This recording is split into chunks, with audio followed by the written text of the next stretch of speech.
Ivoiriens, chers amis de la Côte d'Ivoire, bonsoir.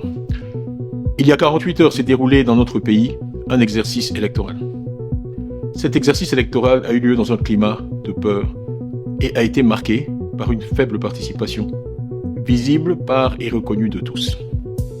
Mais avant tout propos, permettez-moi de m'incliner respectueusement devant la mémoire de tous ceux qui ont perdu la vie pour avoir osé exprimer leurs opinions, ainsi que le leur permet la Constitution ivoirienne. À leur famille, j'adresse mes plus sincères condoléances, ainsi que celles du PDCI RDA. Un membre des forces de l'ordre a aussi perdu la vie pendant ces malheureux événements. J'adresse nos condoléances attristées à sa famille et à ses proches. Mes pensées vont aussi à tous les blessés, à tous ceux qui ont perdu leur maison et leurs biens, et à ceux qui sont emprisonnés, certains pour s'être opposés au 4e mandat, d'autres pour avoir dit ce qu'ils pensaient, et d'autres encore sans aucune raison visible. À leur famille, nous apportons notre compassion, notre soutien, et notre promesse solennelle de lutter pour leur libération par tous les moyens légaux disponibles.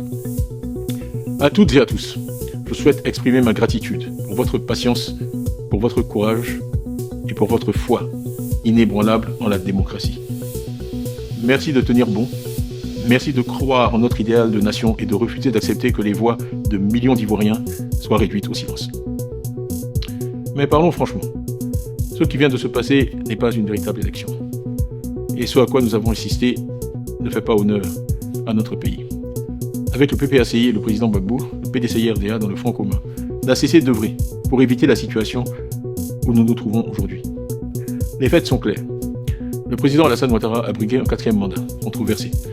J'ai moi-même été rayé des listes électorales par un tribunal.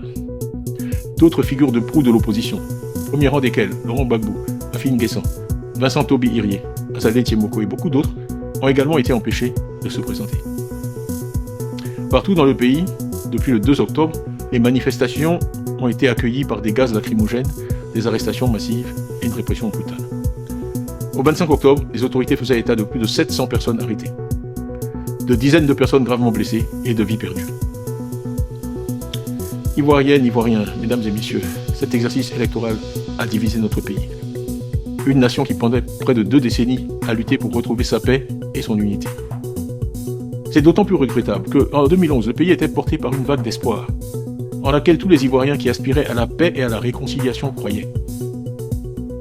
Mais aujourd'hui, malheureusement, force est de constater que des divisions se sont creusées. Des communautés sont dressées les unes contre les autres.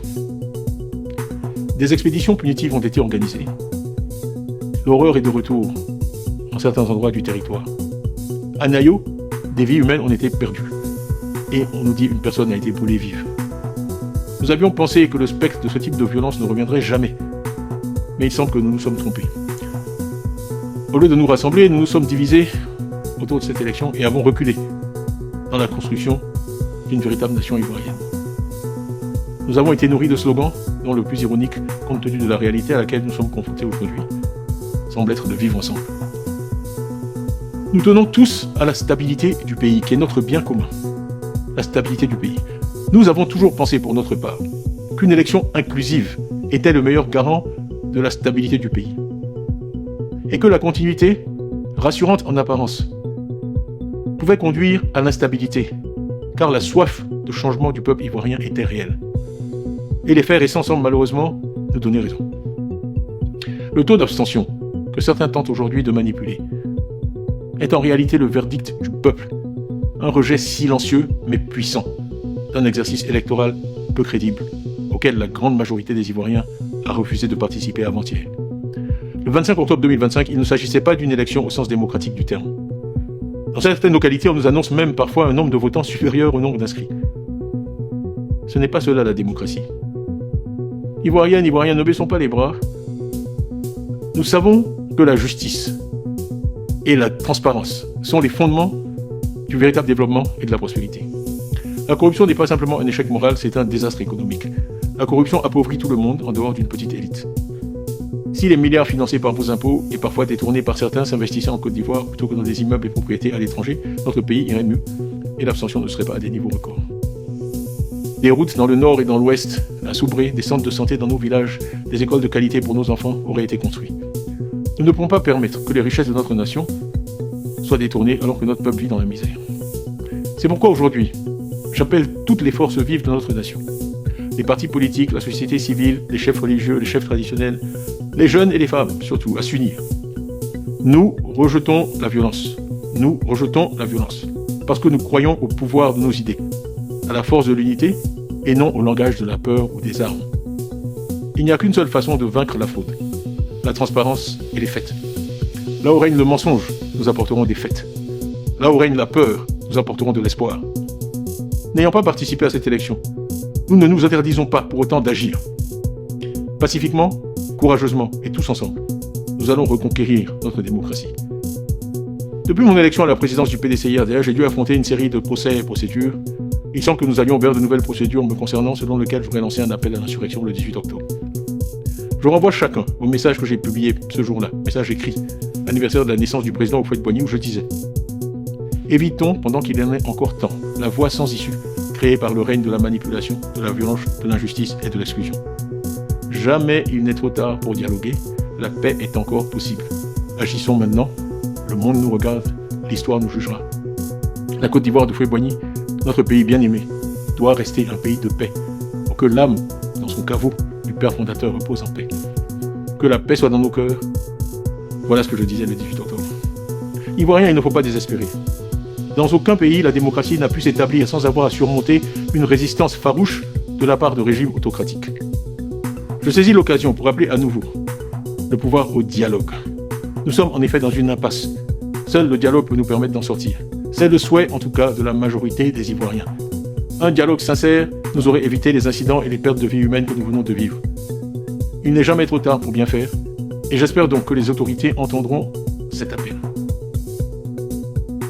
Les morts, les blessés, les prisonniers, les rancœurs sont la conséquence du refus du pouvoir d'entendre l'appel lancé par l'ensemble de la société ivoirienne, y compris même parmi leurs partisans. Le dialogue auquel nous convions le pouvoir doit aboutir à des engagements fermes de toutes les parties prenantes pour garantir dans la durée l'unité de notre pays et la paix dans l'expression et le respect de toute notre diversité. Une autre Côte d'Ivoire est possible, une Côte d'Ivoire que nous construirons ensemble. Au PDCI-RDA, nous prenons cet engagement solennel. Notre parti a une vision cohérente et de long terme, un projet pour une Côte d'Ivoire réconciliée, moderne et unie. Je salue ici et remercie tous nos militants, tous nos partisans pour leur courage et leur détermination. Nous continuerons à nous battre pacifiquement, non pas avec des armes, mais avec de l'espoir. Non en divisant, mais en rapprochant et en réconciliant. Ivoiriens, chers amis de la Côte d'Ivoire, nous venons de vivre un moment de notre histoire qu'ensemble, nous transformerons, j'en suis sûr, en un moment d'éveil et de renouveau. Engageons-nous donc à nous battre pacifiquement pour une Côte d'Ivoire qui appartient à tous, sans distinction d'origine, de religion, d'ethnie ou de culture, dans le respect de l'état de droit. Notre cause est juste, c'est pourquoi elle prévaudra. Ensemble, nous retrouverons notre démocratie. Ensemble, nous restaurerons notre dignité. Ensemble, nous construirons cette Côte d'Ivoire réconciliée que nous savons possible. Vive la Côte d'Ivoire, que Dieu bénisse la Côte d'Ivoire.